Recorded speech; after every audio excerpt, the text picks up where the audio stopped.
गए थे। Fire fighter वगैरह स्थल पे हाजिर है। लोगों को बचाने की और रेस्क्यू करने की कार्रवाई जारी है।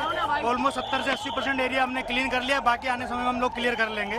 मैं सभी मीडिया के मित्रों से रिक्वेस्ट करता हूँ, सभी हमसे सहयोग करें।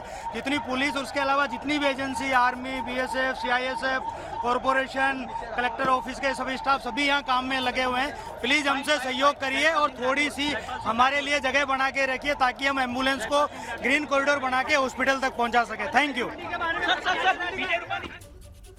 तो आप सुन रहे थे, वहां पर पुलिस अधिकारियों की तरफ से ये जानकारी दी जा रही है। किस तरीके से, सुन लेते हैं जरा और प्रत्यक्षदर्शी। अच्छा, मैं बता देती हूं आपको तब तक। पुलिस की तरफ से यही बताया जा रहा है कि वो जिस हिस्से पर गिरा है विमान का हिस्सा, जिस इमारत पर गिरा है विमान का हिस्सा, वो दरअसल डॉक्टर्स का हॉस्टल है, जिसके बारे में अभी कुछ देर पहले हमारे सहयोगी रौनक पटेल भी जानकारी दे रहे थे कि वो डॉक्टर्स की मेस है। डॉक्टर्स जो है वो नीचे खाना खा रहे थे जिस वक्त ये विमान का अगला हिस्सा आकर उसी इमारत पर गिरता है जहां पर डॉक्टर्स का हॉस्टल, डॉक्टर्स की मेस, और इसी वजह से जो हताहत हुए हैं उनका आंकड़ा और बढ़ रहा है। इस बीच देखिए कैसे वो राहत कार्य जब आगे बढ़ रहा था तो जो घायल हैं उनको लेकर जाने में जुटे हुए वहां पर जो बचाव कर्मी हैं वो जुटे हुए नजर आ रहे हैं। और आग पर काबू पाना ये सबसे बड़ी चुनौती थी, क्योंकि जो विमान है वो तो पूरी तरीके से आग के गोले में तब्दील हो गया था।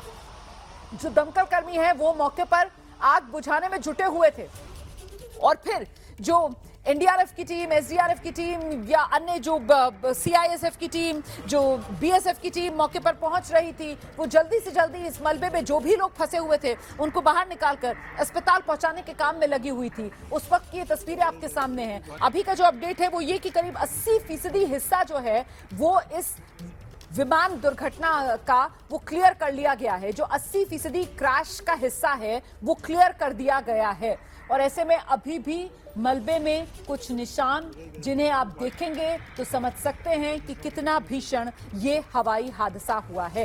हेल्पलाइन नंबर्स जो जारी कर दिए गए हैं, एयर इंडिया की तरफ से भी हेल्पलाइन नंबर्स जारी किए गए हैं। अहमदाबाद एयरपोर्ट फिलहाल बंद कर दिया गया है, किसी भी तरीके की उड़ान बंद, ना कि कोई विमान लैंड हो रहा है, ना ही कोई विमान टेक ऑफ कर रहा है। और ये पूरा रास्ता यहां पर सिर्फ और सिर्फ एम्बुलेंसेज जो हैं वो आती जाती नजर आ रही हैं, और साथ ही जो दमकल की गाड़ियां हैं वो कतारबद्ध तरीके से यहां पर खड़ी हुई नजर आ रही हैं। अभी तक एक के बाद एक 80 के करीब जो लोग हैं उनको इन्हीं एम्बुलेंसेज के जरिए यहां सिविल अस्पताल में लाया गया है। ये सिविल अस्पताल जो है ये भी अहमदाबाद के एयरपोर्ट के बहुत नजदीक है, और इसी सिविल अस्पताल का जो पूरा परिसर वाला इलाका है वो परिसर का इलाका तो एयरपोर्ट की और नजदीक पहुंच जाता है। और उसी परिसर में जो डॉक्टर्स का हॉस्टल था, वहीं डॉक्टर्स का हॉस्टल भी इस विमान हादसे की चपेट में आया है। विमान का जो ऊपरी हिस्सा था वो डॉक्टर्स के हॉस्टल की छत पर अटका हुआ नजर आ रहा है।